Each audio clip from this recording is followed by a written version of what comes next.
लंबा नहीं महान होना चाहिए, जीवन लंबा नहीं महान होना चाहिए, संघर्ष आदमी की पहचान होना चाहिए। ऐसे विचारों को हमारे बीच लाने वाले, ऐसे विचारों को समझने वाले, ऐसे विचारों को हम तक पहुंचाने वाले उस महान नायक को अपने यूट्यूब चैनल के माध्यम से सत सत नमन करते हैं। 14 अप्रैल स्पेशल में आज हम अपने संविधान के निर्माता, अपने संविधान के जनक, अपने संविधान के जननी कहे जाने वाले डॉक्टर भीमराव अंबेडकर, लोकप्रिय नाम डॉक्टर बाबा भीमराव अंबेडकर के जन्मदिन के अवसर पर पूरे तहे दिल से पूरे भारतवासी को हम हैप्पी भीमराव अंबेडकर जयंती स्पेशल तरीके से विश कर रहे हैं। और हम अपने स्टूडेंट साथी के साथ, अपने स्टूडेंट दोस्तों के साथ बिल्कुल ये महासमागम, महान तथ्य, ये मान के चलें ऐसी महान हस्ती के बारे में जो कुछ भी बोलेंगे वो कम होगा अपने यूट्यूब चैनल के माध्यम से। फिर भी बोलने से रोक नहीं पाए हम, और हम आपके बीच में आए हैं और हम इस बात का पूरा दावा करते हैं कि ऐसी महान हस्ती हमारे बीच में थी जिसका हमें गर्व करना चाहिए, जिसने पूरे देश को ही नहीं पूरी दुनिया को अपना लोहा मनवाया है। हम ऐसे मर्मज्ञ, ऐसे बहुज्ञ, सब कुछ जानने वाले अद्भुत आदमी की बात करने वाले हैं, डॉक्टर भीमराव अंबेडकर की बात करने वाले हैं। आज 14 अप्रैल स्पेशल में हम इनके जीवन की तमाम ऐसी कहानियों को तथा इनके संघर्षों की तथा इनके जीवन में आए हुए तमाम ऐसे अड़चनों जिसका सामना इन्होंने किया है बड़े संघर्ष से, उन सब पर हम बात करेंगे। सीरियसली हम लोग इनकी पूरी कहानी को समझेंगे। आइए जिनके लिए ये दिन समर्पित है, आइए जिनके लिए हम लोग समर्पित हैं, आज हम जिनकी वजह से एक महिला समाज की अपने अधिकार मांग सकती है, जिनकी वजह से एक श्रमिक समाज का अपना अधिकार मांग सकता है, जिनकी कठिन परिश्रम की वजह से एक किसान अपना अधिकार मांग सकता है, जिनकी वजह से हमारे हर भारत का नागरिक अपना सम्मान मान सकता है, उस देवता को सत सत नमन। इस पावन पर्व पर, पावन अवसर पर जो स्पेशल भेंट आपके लिए है, कहीं ना कहीं आपके लिए बहुत ही बेहतर भी होगा, क्योंकि यहाँ की जानकारी, यहाँ दी जाने वाली जानकारी बहुत ही स्पेशल होने वाली है आपके लिए। देखिएगा, हम बात करेंगे 14 अप्रैल 1891 ईस्वी में महू नामक गांव में जन्म लेने वाले, यानी मध्य प्रदेश, महू मध्य प्रदेश पड़ेगा, पैदा होने वाली इस महान हस्ती डॉक्टर भीमराव अंबेडकर को क्या क्या झेलना पड़ा, कैसी कैसी कठिनाइयों का सामना करना पड़ा, कैसी क्रूतियां तथा कैसी विभिन्न प्रकार की भ्रांतियां जो उस समय समाज में फैली हुई थी, उससे लड़कर ये मसीहा कैसे हमारे बीच में आते हैं और किस तरीके से संविधान की रचना करने के बाद अटूट समागम इस पूरी दुनिया को दिखाते हैं। जी हाँ, ऐसे मसीहा की बात करेंगे, हम बात करेंगे पूरी कहानी। हमने आपसे बार बार कहा है, हमारे हर तथ्य, हमारी हर बातें, हमारे यूट्यूब चैनल का केवल एक ही उद्देश्य है कि शिक्षा संबंधी छोटे बड़े कंटेंट आप तक प्रोवाइड कराए जाए। यह किसी भी राजनीतिक या किसी भी धार्मिक परिप्रेक्ष्य का कोई भी स्वागत नहीं करता है, ना ही उनसे ये प्रेरित है। यह स्वच्छंद रूप से हमारे हर भारतवासी के लिए केवल शिक्षा के कंटेंट आप तक प्रोवाइड कराता है। इसी कड़ी में इसी शिक्षा संबंधी कड़ी में डॉक्टर भीमराव अंबेडकर के बारे में कुछ पहलू आपको समर्पित है, कुछ चीज़ें आपको समर्पित है। आप इसे गहनता से लेने का प्रयास कीजिएगा, शिद्दत से लेने का प्रयास कीजिएगा। तो 14 अप्रैल 1891 ईस्वी को भारतीय धरती के महू नामक गांव मध्य प्रदेश में, जो कि वहां पर एक छावनी हुआ करता था, ब्रिटिश अधीन हुआ करता था। इनके पिताजी ब्रिटिश छावनी में सूबेदार थे, वहां इनका जन्म होता है, जबकि इनका पैतृक निवास स्थान सतारा यानी महाराष्ट्र में पड़ेगा। तो मैं बात सब पर करूंगा, पैतृक निवास स्थान पूरी कहानी सुनेंगे तो मजा आएगा। पैतृक निवास स्थान सतारा कहाँ है? महाराष्ट्र में यहां पड़ता है। तो 14 अप्रैल 1891 को जो हस्ती आई, अभी इसके बारे में हमें ना पता है, ना हमारे भारत के आने वाले फ्यूचर को पता था कि ये 1891 को आई हुई हस्ती एक दिन हमारा संविधान लिखेगी। एक दिन ये हस्ती आकर के पूरे भारत को, पूरे दुनिया को अपना परिचय, अपना लोहा मनवाएगी। किससे पता था? किसी को नहीं पता था। तो 1891 में एक गरीब परिवार में जन्मा हुआ एक नन्हा सा बालक, जो कि अभी उठ ही रहा है, उठ ही रहा है। क्या पता, दुनिया को क्या पता, ये भारत का बहुज्ञ कहा जाएगा। देखिएगा, अभी शुरुआत है, अभी इस सब कुछ देखेंगे आप। भारत का बहुज्ञ, क्या क्या कहते हैं हम इन्हें, भारत का बहुज्ञ। बहुज्ञ का मतलब सब कुछ जानने वाला, बहुत कुछ जानने वाला। ऐसी मजाक बात नहीं है। एक दो विषयों को पढ़ा करके हम मास्टर कहे जाते हैं। अद्भुत बात सुनिएगा, अद्भुत बात सुनिएगा। 64 विषयों का मास्टर था हमारा भीमराव अंबेडकर, 64 विषयों के मास्टर थे। अद्भुत बात है। ऐसी हस्ती के बारे में जिसे ब्रिलियंट कहेंगे हम, जिसे योद्धा कहेंगे हम, जिसे सब कुछ कह सकते हैं हम। आज अपने यूट्यूब चैनल के माध्यम से बातें कम पड़ जाएंगी, मुझे पूरा विश्वास है, क्योंकि ऐसी बातों को सुनोगे तो आपको ऐसा लगेगा 64 विषयों के जानकार। ऐसे मास्टर को देखा है क्या आपने? 64 विषयों का जो जानकार हो, विषयों का जानकार। और यही नहीं, 9 भाषाओं के जानकार, 9 भाषाओं के जानकार। अद्भुत बात है। किसकी बात हो रही, सोचो जरा।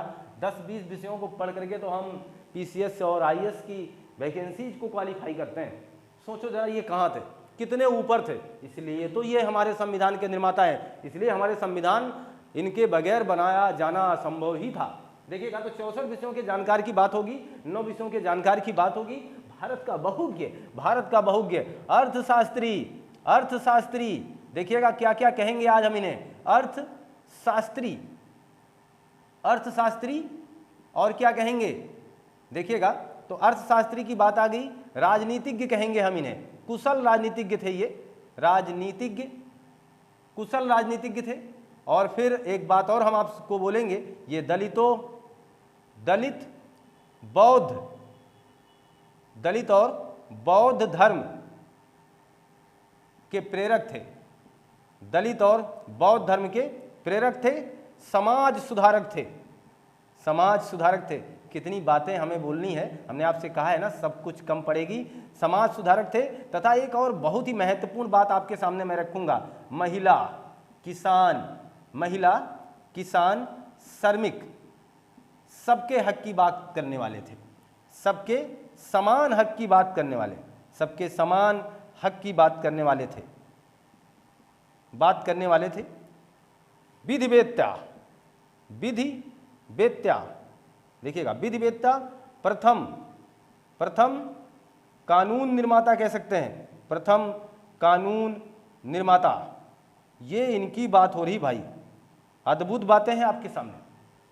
भारत के बहुज्ञ, समाज सुधारक, अर्थशास्त्री, राजनीतिज्ञ, महिलाओं, किसानों, श्रमिकों की हक की बात करने वाले। ऐसे मसीहा को नमन नहीं करोगे तो क्या करोगे? ऐसे मसीहा को हम लोग नमन ना करें तो क्या करें? सोचना जरा, इतने क्वालिटीज किसके अंदर होंगे भाई, जिसे आप अर्थशास्त्री, राजनीतिज्ञ, दलित बौद्ध धर्म का प्रेरक कहेंगे, समाज सुधारक कहेंगे, महिला, किसानों, श्रमिकों और समान सबकी हक की बात करने वाले। ऐसे मसीहा की बात होगी। देखना जरा, यहीं कुछ और बातें भीमराव अंबेडकर के बारे में मैं करूंगा। बातें ये कि इन्होंने अछूतों के लिए आंदोलन किया, अछूतों के लिए आंदोलन। अछूतों के लिए आंदोलन का मतलब क्या था? अछूतों के लिए आंदोलन स्पेशल था, क्योंकि उस समय भारतीय परिवेश में, भारतीय सामाजिक संस्कृति में हम कह सकते हैं कि बिल्कुल बहुत ही ये वाली परंपरा थी कि अछूत, कुछ निम्न जातियां जिसे दलित कह सकते हैं, ऐसे जातियों के हाथ का छुआ हुआ या उनके साथ बैठना उठना समाज पसंद नहीं करता था। समाज के संभ्रांत लोग इसे पसंद नहीं करते थे। ये उस समय की बातें हैं जो हमारा इतिहास जिसका गवाह या साक्षी है।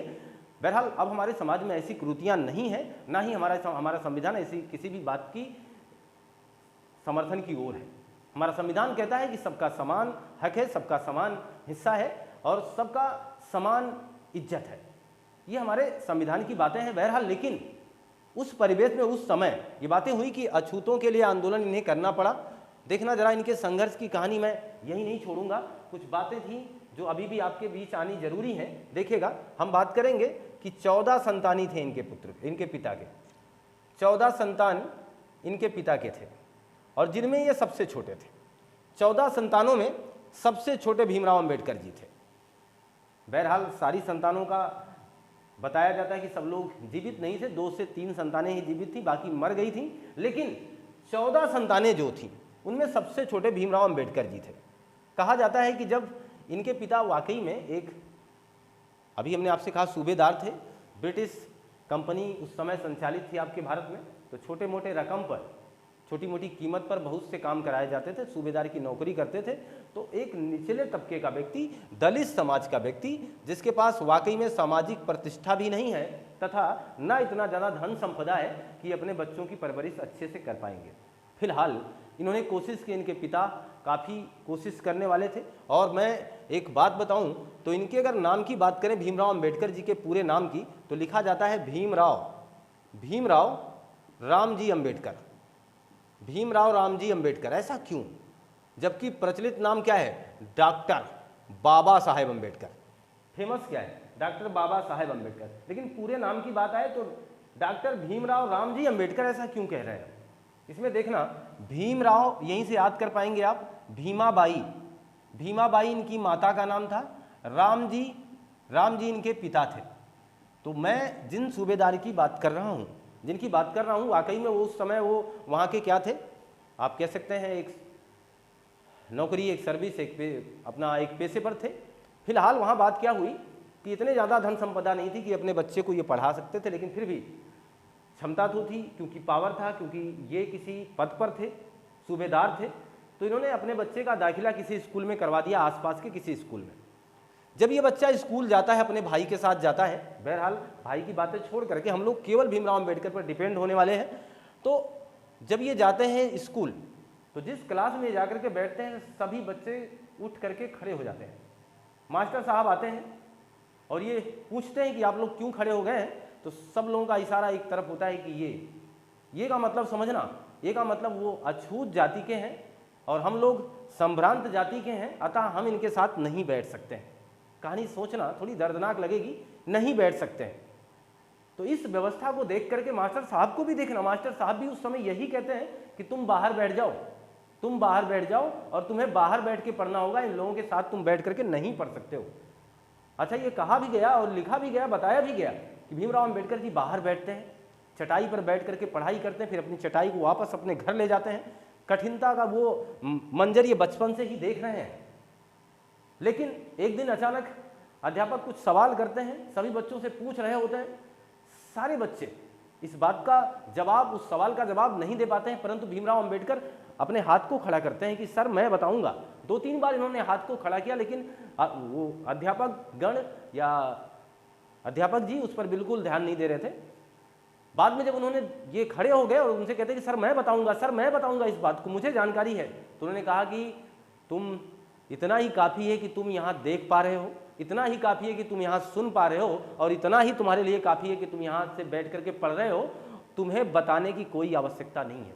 भीमराव अंबेडकर जी ने सोचा ये तो गलत है, ये तो बहुत ही गलत है, मैं कर सकता हूँ लेकिन मुझे करने नहीं दिया जा रहा। इस बात को लेकर के अपने पिता के पास जाते हैं और पिताजी से कहते हैं कि पिताजी मैं आज के बाद पढ़ाई वगैरह नहीं करूँगा। पिताजी बहुत ही समझदार थे, संघर्ष और समाज सेवी थे, संघर्षशील थे। उन्होंने अपने बच्चे को इस तरीके से डीमोटिवेट नहीं किया। उन्होंने कहा कि बेटा तुम इसी रास्ते पे, तुम्हें यही तो करना है, तुम्हें यही तो समाज से इस भ्रांति को तो मिटाना है कि हर कोई शिक्षा हासिल कर सकता है, हर कोई जानकार और समझदार बन सकता है, तुम्हें यही तो समाज में ले जाना है, तुम्हें यही बात तो पूरे समाज को दिखाना है। इस बात से फिर से इनके विचार बदलते हैं और ये शिक्षा ग्रहण करने के लिए जाते भी हैं, तमाम ऐसी कोशिशें भी करते हैं। कहानी और भी दर्दनाक होगी, लेकिन फिलहाल देखिएगा ये बार बार जाना, बार बार वहाँ पहुँचना और तमाम प्रकार की अवहेलना को सहना भीमराव अंबेडकर जी से नहीं हो पा रहा था। अवहेलना समझना कि उस समय कुछ ऐसी कुरीतियाँ थीं, ऐसी विचारधाराएँ थीं, जिसे मैं क्या कहूँगा, ये आप खुद ही समझदार हैं, सारी चीज़ों को समझ सकते हैं। विचारधाराओं का जन्म कहाँ से होता है, किस तरीके से थी विचारधाराएं, उस पर कोई टिप्पणी मैं नहीं करूँगा, लेकिन फिर भी समझिएगा बातें क्या थी कि भीमराव अंबेडकर जी स्कूल जाते हैं। स्कूल में अगर प्यून नहीं यानी चपरासी नहीं है तो मान के चलना दिन भर पानी पीने को आपको मिलेगा नहीं, क्योंकि आपको पानी ऊपर से गिराया जाएगा और आपको अपने हाथ से पानी पीना था। तो भीमराव अंबेडकर जी ऐसी अछूत धारणा को देख करके, ऐसी संभ्रांति, ऐसी धारणा को देख करके काफ़ी विचलित थे और ये फिर पढ़ाई छोड़ना चाहते थे, क्योंकि 7-8 साल के ये रहे होंगे और ये पढ़ाई छोड़ना चाहते हैं कि मैं अब ये नहीं पढ़ पाऊँगा, मुझे ये काम नहीं करना है, और ये बम्बई जाने का इरादा बनाते हैं। और ये सोचते हैं कि हमारे माता पिता काफ़ी रईस हैं, कमा रहे हैं, पैसा अच्छा खासा है, तो एक दिन रात में उन्होंने एक पोटली उठाई घर से और निकल पड़े। जब ये रास्ते में कुछ दूर जाते हैं तो पोटली को खोलते हैं तो उसमें केवल 8 आना मिलता है। 8 आना मतलब समझ रहे हैं, बचपन में 1990 में जन्म लेने वाले 4 आने उससे भी वाकिफ़ हैं, और वो 8 आने की बेहतर नमकीन अपने दोस्त के साथ खाया करते रहे होंगे। इसका मतलब 8 आने से आप पूरी तरीके से वाकिफ़ होंगे। तो 8 आना था, तो इनको लगा कि इतना छोटा सा पैसा, इसका मतलब हमें हमारे माता पिता को हमारी ज़रूरत है और हम कहाँ चले जा रहे हैं। एक छोटी सी बात इनके मस्तिष्क को पूरी तरीके से डाइवर्ट कर देती है, और ये पुनः वापस घर आते हैं और अपने पिता से कहते हैं, पिताजी मैं पढ़ूंगा लेकिन मुझे बॉम्बे भेजिए, पिताजी मैं पढ़ाई करूंगा लेकिन मुझे बॉम्बे भेजिए। इस बात को कहने के बाद, अपने पिता से रिक्वेस्ट करने के बाद कि मैं बॉम्बे जाऊंगा, इनके पिताजी लगभग 1898-99 के आसपास इन्हें बॉम्बे भेज दिया करते हैं, भेज देते हैं। और जहां आगे की पढ़ाई इनकी होती है, आप इनका स्क्रीनशॉट ले लीजिए। ये मांग चले कि आपने स्क्रीनशॉट लिया होगा। महार जाति में जन्मे डॉक्टर भीमराव अंबेडकर, जो कि मैंने आपसे कहा कि उस समाज में, उस समय, उस परिस्थिति में वाकई में समाज के कई स्तर थे और बहुत ही अलग प्रकार के स्तर थे, और उस स्तर से इन्हें लड़ना था। ये सोच के चलना था कि मुझे क्या करना है। ऐसी विषम परिस्थितियों में ये आपको ये कहना चाहता हूँ कि यहाँ ये ना सोचिए कि उस समय समाज कैसा था, ये सोचिए कि कोई आदमी स्ट्रगल करके क्या कर सकता है। ये सोचिए कि कोई आदमी बगैर रुके ऐसी परिस्थितियों का सामना करने के बाद भारत के संविधान की रचना करेगा। सोचिएगा जरा। जहाँ मैं इनकी पढ़ाई की बात कर रहा हूँ, जहाँ ये 1898-99 के आसपास ये मुंबई आ चुके हैं, और अब वहाँ ये पढ़ाई करेंगे। देखना जरा कहाँ पर, वो ये यहाँ आएंगे यूनिवर्सिटी बॉम्बे। बॉम्बे में ये क्या करेंगे, हाई स्कूल BA यहाँ से करेंगे। देखना जरा, ये पहले दलित हैं यहाँ के, सोचिए।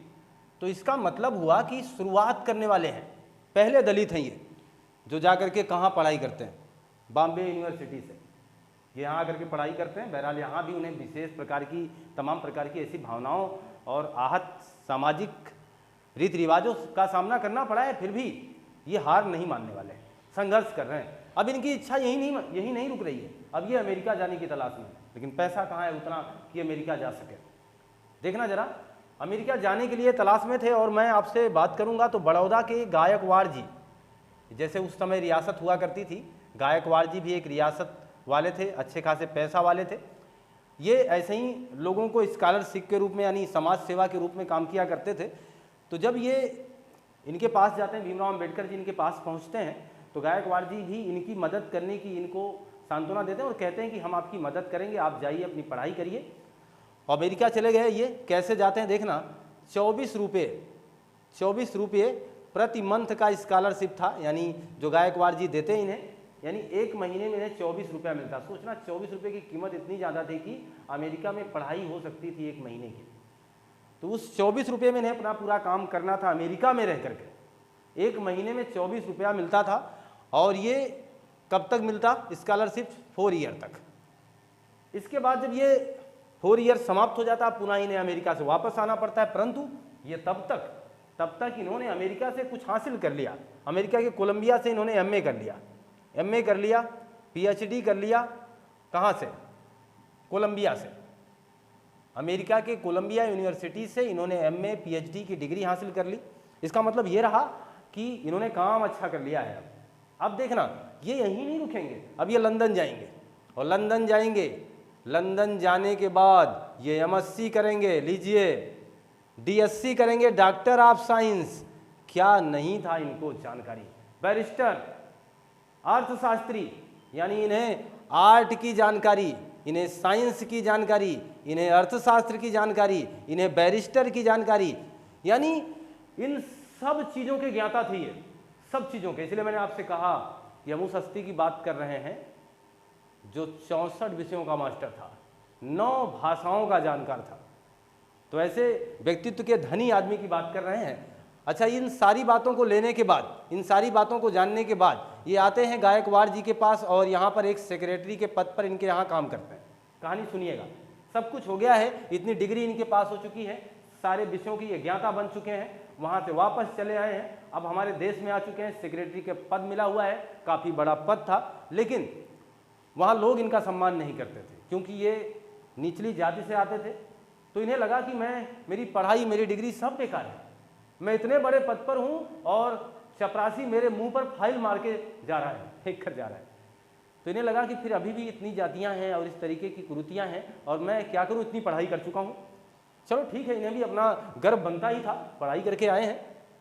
ये वो नौकरी छोड़ देते हैं और देखना काम क्या करते हैं। नौकरी छोड़ने के बाद ये मूल नायक पत्रिका निकालते हैं। मूल नायक पत्रिका जो कि साप्ताहिक पत्रिका थी, इसका केवल एक उद्देश्य था कि भीमराव अंबेडकर के विचारों को जन जन तक पहुंचाना। मूल नायक पत्रिका में भीमराव अंबेडकर जी अपने विचार लिखा करते थे और वो साप्ताहिक रूप से प्रकाशित हुआ करता था और लोगों के बीच में आता था, जिसके माध्यम से लोग भीमराव अंबेडकर जी के बारे में जान पाए हैं, बहुत कुछ चीज़ों को आकलित कर पाए हैं। ये बात बनी रही तो मैं ये मान के चलूँ कि भीमराव अंबेडकर जी के संघर्ष की कहानी को आप तहे दिल से ले पा रहे होंगे। इतनी डिग्री जिसके पास है, वो मूल नायक पत्रिका साप्ताहिक निकाल रहा है, जो सेक्रेटरी पद पर आने के बाद अपने उस पद को छोड़ दे रहा है केवल एक कारण से कि उसे अपने समाज में परिवर्तन देखना है, उसे हर आदमी को आदमी की नज़र से देखना होगा। ऐसी इनकी सोच थी, ऐसी मनोकामना को लेकर के आगे बढ़ते हैं। देखना जरा, कहानी यही नहीं बदलेगी। अब हमारे यहाँ कैबिनेट मिशन आता है, हमारे भारत में कैबिनेट मिशन जो कहता है कि आप अपने संविधान सभा का गठन करें, जो कहता है किसका गठन करें, संविधान सभा का गठन करें। इस संविधान सभा के मेंबर के लिए चुनाव होता है। भीमराव अंबेडकर जी जब ये देखते हैं कि अगर मैं इसका मेंबर बनूंगा तो ही कुछ कर सकता हूं, देखना सोच कितनी गहरी है यार, सोच कितनी गहरी है। इन्हें लगा अगर मैं संविधान सभा का मेंबर बनूंगा तो ही मैं कुछ कर सकता हूं, और ये संविधान सभा का मेंबर बनने के लिए इनकी अपनी पूरी जद्दोजहद यानी पूरी ताकत लगाते हैं। और कहाँ से, बम्बई, तत्कालीन बम्बई का मतलब उस समय महाराष्ट्र का और कुछ गुजरात का एरिया इसमें शामिल था, तो बम्बई कहा जाने वाला, यहाँ से ये चुनाव लड़ते हैं। परंतु अन्य जितने भी राजनेता थे, जितने बड़े बड़े नेता थे, सबके दिमाग में ये था कि कहीं ये आदमी जीत गया तो मामला बिगाड़ देगा, यानी सारे लोग इन्हें हराने के चक्कर में लग जाते हैं। और एक बात रिजल्ट में आता भी है कि बम्बई से चुनाव भीमराव अंबेडकर जी हार भी जाते हैं। भीमराव अंबेडकर जी बम्बई से चुनाव हार जाते हैं, सोचो। लेकिन ये व्यक्ति हार नहीं मानेगा। अब ये क्या करते हैं, बम्बई से चुनाव आ रहा है तो क्या हुआ, मुस्लिम लीग पार्टी से समझौता करके ये कहाँ चले जाते हैं और ये लड़ते हैं पश्चिम बंगाल से चुनाव लड़ते हैं और जीत जाते हैं। देखिए, पश्चिम बंगाल से लड़े और क्या हुआ है, वहाँ इन्हें जीत हासिल हुई। फिर से दुर्भाग्य सामने आता है, संविधान सभा के मेंबर बन तो गए हैं, लेकिन दुर्भाग्य ये रहा कि जब ये मेंबर बने हैं, आपको पता है कि 14 अगस्त को ही बंटवारा हो चुका है। जहाँ से इन्होंने सीट जीती थी ना, वो एरिया चला जाता है पाकिस्तान में, और जब ये एरिया पाकिस्तान में चला गया तो अब हमारे भीमराव अंबेडकर जी मेंबर कैसे रह पाएंगे, नहीं रह पाएंगे। तो विडंबना बहुत ज़्यादा थी। लेकिन ऐसा नहीं है कि सब लोग सोचने वाले नहीं थे, अब सब लोग इनसे परिचित हो चुके थे, इनके ज्ञान के बारे में सबको पता हो चुका था कि भीमराव अंबेडकर जी हैं क्या। भीमराव अंबेडकर जी वाकई में भारत के पावर थे, भारत के मैग्नेटिक पावर थे। ये मान चले कि हर वो शिक्षा की ध्रुवीकरण ये कर सकते थे, पूरी शिक्षा की जानकारी इनके अंदर थी। ये समाहित एक शिक्षा के गोला थे, बारूद मान के चलना, फटते तो पूरे संसार को पता चलता, इतनी जानकारी इनके पास थी। तो इस बात की जानकारी जब अन्य संभ्रांत लोगों को, अन्य बड़े बड़े लोगों को होता है कि हाँ ये वाकई में व्यक्ति जानकार है, इनके बगैर संविधान का निर्माण ही संभव नहीं है, तब देखना BN राव का नाम आपने सुना है, सलाहकार थे BN राव जी जब ऐसी विषम परिस्थिति को देखते हैं तो ये डॉक्टर राजेंद्र प्रसाद के पास जाते हैं, जो कि संविधान सभा के अस्थायी अध्यक्ष थे। राजेंद्र प्रसाद के पास जाते हैं, यानी इनके ऊपर BN राव जी इनके ऊपर दबाव बनाते हैं। BN राव जी क्यों फेमस थे, क्योंकि इन्होंने अपने ही संविधान को बनाने में नहीं, अन्य देशों के संविधान को बनाने में भी अपनी भूमिका अदा की है। इसका मतलब ये बहुत ही पावरफुल थे, बहुत ही सोचने वाले, यानी बहुत ही अच्छे विचारक थे। डॉक्टर राजेंद्र प्रसाद जी इनकी बात मानते हैं। राजेंद्र प्रसाद जी कहाँ अपना संदेशा भेजते हैं, राजेंद्र प्रसाद जी अपना संदेशा और आगे बढ़ाएंगे, और ये बढ़ाएंगे आप मान के चलिएगा BG खेर के पास। BG खेर के पास, BG खेर क्या थे, बम्बई के प्रधानमंत्री। आप सोचोगे सर जी गलत बोल गए क्या, नहीं, उस समय मुख्यमंत्री का कोई पद नहीं हुआ करता था, तो बीजी खेर बंबई के प्रधानमंत्री थे। तो वहाँ बीजी खेर के पास ये संदेशा जाता है कि भीमराव अंबेडकर को किसी भी तरीके से संविधान सभा में जगह मिलनी चाहिए। अगर ये जगह नहीं मिलती है तो संविधान का बनना ही मुश्किल हो जाएगा। इसलिए BN राव साहब ने डॉक्टर राजेंद्र प्रसाद से सलाह मशवरा किया, यानी उनके पास अपने विचारों का लेन देन किया और ये विचार आगे बढ़े बीजी खेर के पास जाते हैं बंबई। और बीजी खेर जी अपने विचारों को देखिएगा, अपने विचारों को MR जयकर के पास पहुंचाते हैं और MR जयकर जहां से चुनाव जीते थे ये अपना इस्तीफा देते हैं और MR जयकर के स्थान पर भीमराव अंबेडकर जी को संविधान सभा में जगह मिल जाती है और इन्हें प्रारूप समिति का अध्यक्ष बना दिया जाता है। प्रारूप समिति का अध्यक्ष बना दिया जाता है और ये अपने हकों की मांग के लिए लड़ते रहे। तमाम जगह ऐसी बातें भी कही हैं कि राज्यसभा में खड़े होकर इन्होंने कहा कि अगर संविधान का अक्षर सा पालन नहीं हुआ तो मैं संविधान को ही जला दूंगा। इस बात में कितना दम है, इस बात का कोई पुख्ता प्रमाण हमारे पास भी नहीं है, जो हमने सुना है वो आप तक भेजा है। तो संविधान का हूबहू अक्षर सा पालन कराने का पूरा इनका प्रयास था और संविधान का निर्माण कराने में पूरा इनका प्रयास था, क्योंकि आपको पता चल चुका है कि ये प्रारूप समिति के अध्यक्ष के रूप में हमारे सामने आ चुके हैं। पूरी कहानी, पूरी रूपरेखा आप समझ चुके हैं। तो इस तरीके से एक सप्रेम भेंट आपके लिए 14 अप्रैल स्पेशल में एक सप्रेम भेंट लेकर के हम मुखातिब रहे और आशा करते हैं कि आपको आज हमारे साथ जयंती मना करके अच्छा लगा होगा और हमें इसी विश्वास के साथ आप भीमराव अंबेडकर जी के इस क्वालिटी और इतने संघर्षमय जीवन को अपनाएंगे। ऐसा इसमें से आप एक निचोड़ देखना, यहाँ कोई जातिगत मसला नहीं है, यहाँ कोई राजनीतिक मसला नहीं है, यहाँ कोई धार्मिक मसला नहीं है। हम केवल अगर इसको अपने स्टूडेंट लाइफ में इस तरीके से लें कि क्या संघर्ष है, खूब संघर्ष है। जिसके पास एक दलित समाज, एक छोटा से परिवार से जन्मा व्यक्ति भारत का संविधान लिखेगा, यार सोचो जरा। ऐसे महत्वाकांक्षी व्यक्ति से क्या लोगे आप? ऐसे महत्वाकांक्षी व्यक्ति से मैं तो यही चाहूँगा कि आप इनके विचारों को देखें और इनके विचारों से प्रभावित होकर के इनके जैसा संघर्ष करने के लिए कभी पीछे ना हटें और अपने संघर्ष को लगातार आगे बढ़ाते रहें। मैं अपने इसी छोटी सी वाणी के साथ, छोटे से शब्दावली के साथ अपनी वाणी को विराम दूंगा। ये बात मान के चलूं कि आपको हमसे जुड़ करके आज हमारे साथ इस महान पर्व को मनाने में अच्छा लगा होगा और इसे लाइक शेयर जरूर करिएगा। मिलते हैं हम आपसे नए कंटेंट में। आपका दिन शुभ हो। आपको बहुत बहुत धन्यवाद।